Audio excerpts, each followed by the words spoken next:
What's up mga kanomnoms? So nagkabiglang yayaan lang after church kumain. Nandito tayo sa Jack Chow Paris Mami Restaurant, and this is located in Antipolo, Sumulong Commercial Building, F. Manalo Street, corner Sumulong Memorial Circle. So sa looks pa lang mukhang clean Paris na, at saka hindi daw nawawala na ng tao dito sa Jack Chow. So tara, let's try it! Aside from the mami na kinuha ng sister ko, kumuha rin sila ng sisig na hindi ko natikman kasi nahiya ako mag-ask kung pwede akong humingi. Hindi, joke lang.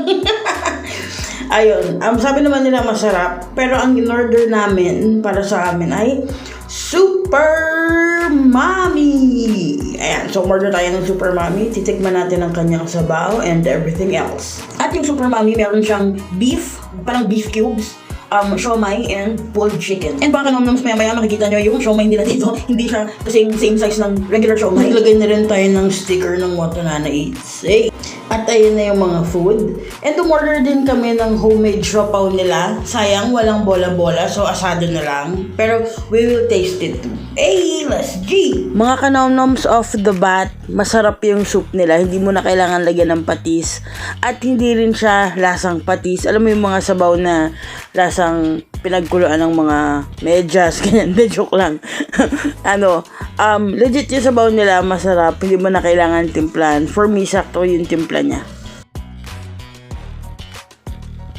Ayun na nga, yan yung sinasabi ko, yung malaking siomay nila mga kanomnoms. Para siyang pinagsama ng 2 o 3 siomay sa isang buong ganyang kalaki. Tapos, masarap din siya. Homemade yung siomay nila, masarap siya. Medyo hindi ka rin naman mauumay kahit meaty yung siomay nila. Yes, it's good. At mainit pala yung kanilang siomay. Ayan. Lagyan din natin ng chili oil, chili sauce. Yes, ang sarap ng chili. Well, sakto lang yung chili nila for me, pero masarap naman siya. Hindi siya yung lasang sili lang. Okay naman siya, it's good. Mga kanomnoms, ito yung kanilang siopaw asado. Kasi nga walang bola-bola nung time na nagpunta kami dyan. Sakto lang din yung laki niya. Hindi naman siya ganun kalaki, hindi rin siya maliit. Pero taste natin later.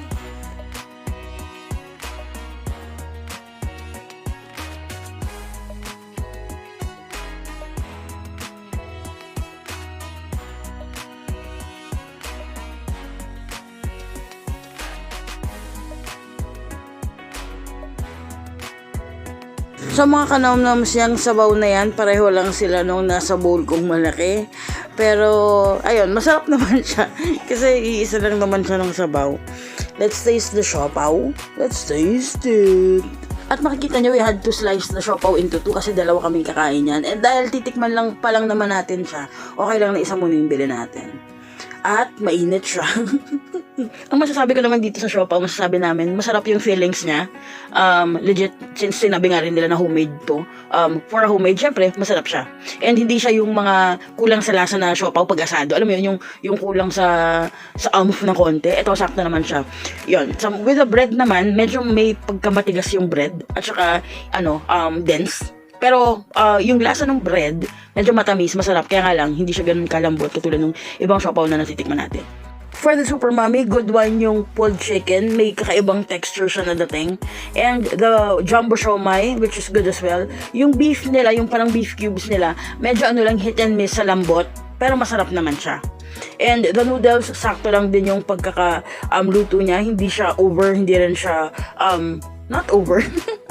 For the jumbo siomai, siopaw, and the Super Mami, we will give them a 3.8 over 5. And for everything else, overall experience, 3.8 over 5. And it's a wrap!